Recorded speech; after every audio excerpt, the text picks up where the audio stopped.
উত্তর, কারণ আর মাত্র কদিন পর পরীক্ষা। তো অ্যান্সার হয়ে যাবে অপশান ডি।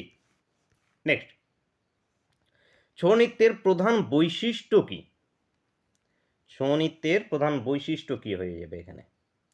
তো ছৌ নৃত্যের প্রধান বৈশিষ্ট্য হয়ে যাবে মুখোশের ব্যবহার। মুখোশের ব্যবহার, অ্যান্সার অপশন ডি। নেক্সট, লোকসঙ্গীত বাউল কার সঙ্গে সম্পর্কযুক্ত? এই বাউল কার সঙ্গে সম্পর্কযুক্ত?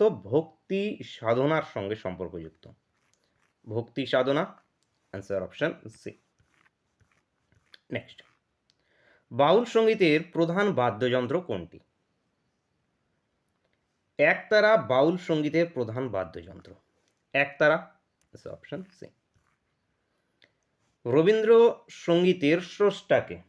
অবশ্যই রবীন্দ্রনাথ ঠাকুর রবীন্দ্রসঙ্গীতের স্রষ্টা, অ্যান্সার অপশন এ। নজরুল গীতির রচনা কার রচনা? নজরুল গীতি কাজী নজরুল ইসলামের নজরুল গীতি।